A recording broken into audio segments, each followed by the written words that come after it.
Hello everyone, TMMgamer here, bringing you some more Call of Duty Black Ops gameplay in HD. Now before I get started on the commentary, I'd just like to apologise for my voice. I am a little nasally today, I've got a bit of a cold, but can't really do anything about it. If it's a little bit annoying, I apologise, but I'm going to push it anyway with the commentary. Now, as you saw in the intro, I am on firing range, Demolition, and I'm using the AK47 with the perk setup of Flak Jacket Pro, Steady Aim Pro and Marathon. Now, whenever you're playing on firing range, I think it's pretty important to use Flak Jacket, because the amount of nades that are coming flying over the map and the amount of camping that goes on, you're going to run into a lot of claymores and a lot of explosives, so Flak Jacket is a very, very good perk to choose. Now, you can get around having the extra ammo by using the attachment that I am here, the dual mags. Most of you know by now that it gives you that extra bit of ammo, which is very, very useful if you plan to have a quite a long life, which I end up getting here in the second round. But as you can see, we start an offense and manage to get that A plant very, very quickly. Now, the A objective is the hardest to get the plant off, so if you can quickly rush A and get a plant off very, very easily before the enemy manage to get their defensive spot set up, it's a very, very good thing, because the longer the round drags on, the harder it is to get to A, because people get into the trailer, get into top wood, possibly get into the tower, and they can really hold A down pretty easily. But fortunately, I'm working in a full party today, and one of my teammates managed to get there, get that bomb plant on A, and get the destruction pretty easily, as you see there. Now there's only one bomb site left and we're defending B. The perfect place to do that is behind this Jeep at the back.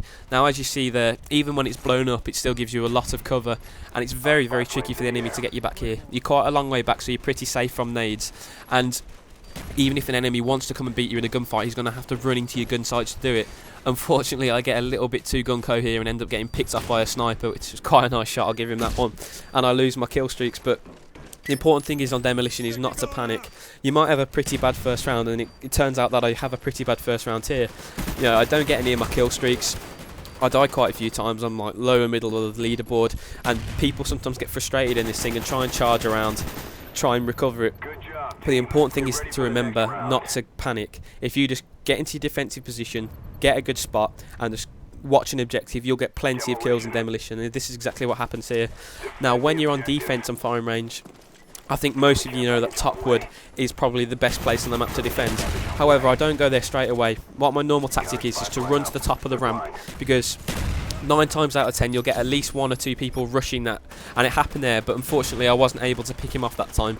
But it's not too much of a problem, because what we do here is we just give up the B objective and decide to hold A.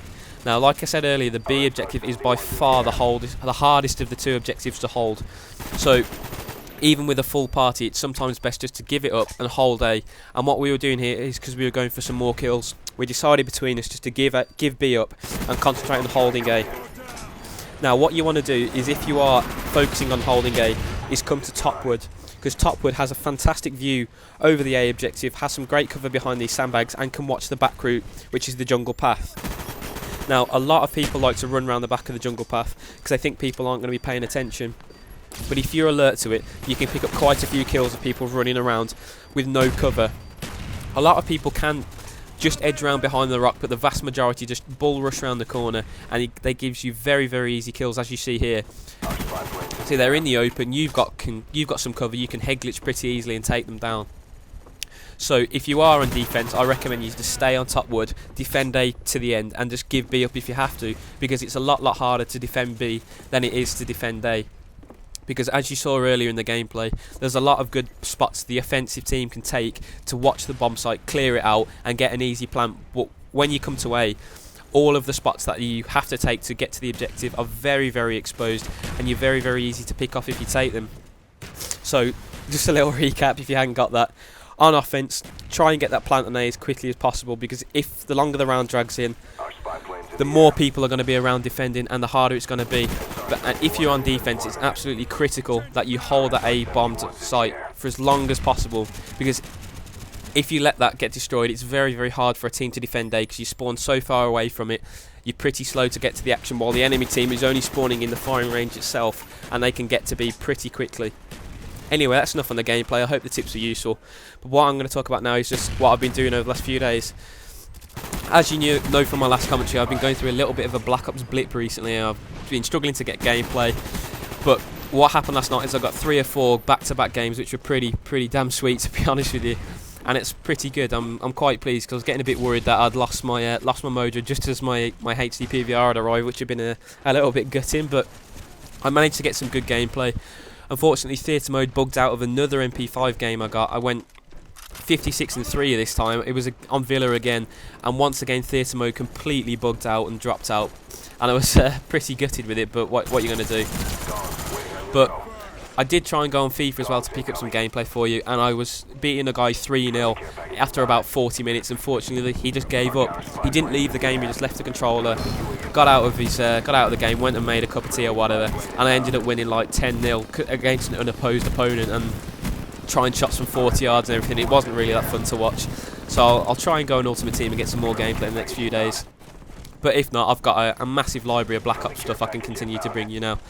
And you know, I'm actually looking forward to really pushing the channel on because I've got some good gameplay. I think my commentary's improving dramatically, and hopefully my views will go up as a result of that. Right, anyway, just a little bit back to the gameplay. As you can see here, we've pretty much got this one already.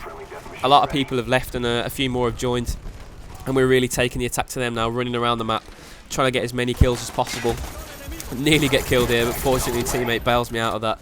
And when you're in this position in Demolition, you know, when you've got the enemy team on the back foot, it's really, really easy to capitalise on your advantage. Because the spawns are set in Demolition, you can get in some absolutely horrific spawn traps. I think there's some videos on YouTube where people get killed within half a second of spawning. There's sentry guns put down in place. There's people just edging into cover, so they spawn, edging back out the doorway, shooting them, edging into cover, edging back out. You can get some absolutely horrific spawn traps on this map, and this is what we try and do here. However, as we're all a little bit greedy at this point, we don't really get it down quite as effectively as we could do, and we decide to charge around with dual wheel pythons and see how it goes. But it still ends up a pretty good score, so I'm going to cut off the commentary here, sorry, because it hasn't been one of my best ones today. I apologise, I'm feeling pretty ill, and that is pure filth. Get killed by a guy, his primary weapon when he's in second chance. It's happening far too often recently, but hey, what are you going to do about it? Anyway, guys, I hope you enjoyed the commentary. I'm going to bring out a couple more this week for you, some pretty sweet gameplay for you. Not going to spoil what it is quite yet, but you're going to enjoy it. Anyway, my final score is something like, oh, that's a good nade spot, by the way, if you were wondering. Throw a Semtex right there and it drops right in the back corner. Fantastic nade spot. Anyway, where was I? Yeah, and the final score is something like 35-4, something like that. So not a bad gameplay. Yeah, pretty quick one as well.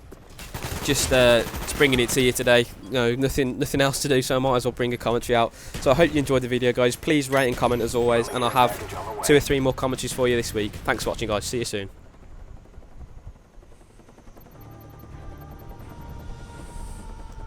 Your work is appreciated. Well done.